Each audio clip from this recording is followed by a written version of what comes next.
നമ്മളിൽ പലരുടെയും തലച്ചോറ് പതുക്കെ പതുക്കെ പോപ്കോണായി മാറിക്കൊണ്ടിരിക്കുകയാണെന്ന് പറഞ്ഞാൽ എങ്ങനെയിരിക്കും?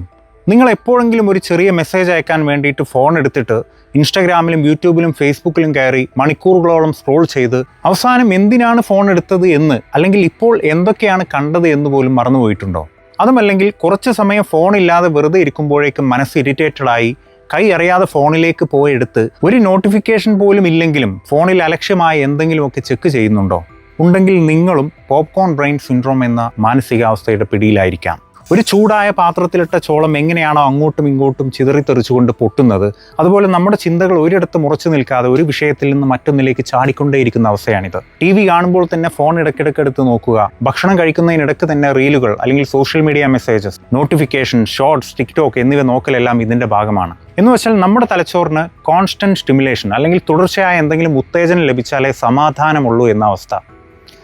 ഇതിലെ പ്രധാന വില്ലൻ സോഷ്യൽ മീഡിയ അൽഗോരിതങ്ങളാണ്. ഓരോ തവണ നമ്മൾ സ്ക്രോൾ ചെയ്യുമ്പോഴും നമ്മുടെ ഫോൺ നമുക്ക് ഡോപ്പമൈൻ്റെ മൈക്രോ ഡോസുകൾ നൽകും. തലച്ചോറിൽ ഉൽപ്പാദിപ്പിക്കപ്പെടുന്ന ഈ ഹാപ്പി കെമിക്കൽ ഒരു ലഹരി പോലെയാണ്. തലച്ചോറ് അതിവേഗത്തിലുള്ള ഈ ഡോപ്പമൈൻ ഹിറ്റുകൾക്ക് അടിമപ്പെടുന്നതോടെ സാവധാനം നടക്കുന്ന കാര്യങ്ങളോട്, ഉദാഹരണത്തിന് പുസ്തകം വായിക്കുക, അല്ലെങ്കിൽ TV-യിലും മറ്റും വരുന്ന വളരെ ഇൻഫോർമേറ്റീവായ ഡോക്യുമെൻ്ററികൾ പോലുള്ളവ കാണുക, അതുമല്ലെങ്കിൽ വെറുതെ ഇരിക്കുക, ഈ കാര്യങ്ങളോടെല്ലാം നമുക്ക് വിരസത തോന്നും.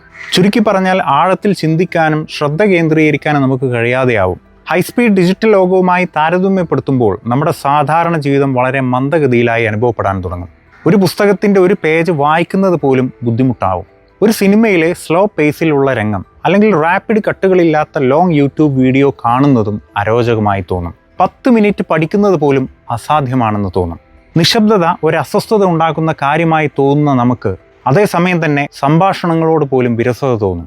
എന്തിനേറെ സാധാരണ വേഗതയിൽ നീങ്ങുന്ന നമ്മുടെ യഥാർത്ഥ ജീവിതം ശൂന്യമായി തോന്നും. നമ്മുടെ ബ്രെയിൻ ഇൻസ്റ്റൻ്റ് എക്സൈറ്റ്മെൻറ്റ് കിട്ടുന്ന വ്യത്യസ്തമായൊരു ലോകവുമായി പൊരുത്തപ്പെട്ടു എന്നാണ് അതിനർത്ഥം.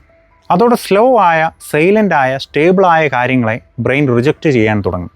ചുരുക്കി പറഞ്ഞാൽ ബ്രെയിനിന് എല്ലായ്പ്പോഴും പുതിയ എന്തെങ്കിലും കിട്ടിക്കൊണ്ടേയിരിക്കണം എന്ന അവസ്ഥ.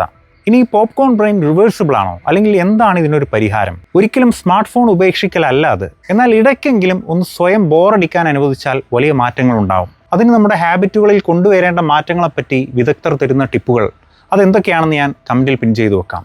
മുകളിൽ പറഞ്ഞ ഈ അവസ്ഥകൾ നിങ്ങൾക്കും ഉണ്ടായിട്ടുണ്ടോ? എങ്കിൽ നിങ്ങളുടെ അനുഭവങ്ങൾ കമൻറ്റ് ചെയ്യുക. Thank you.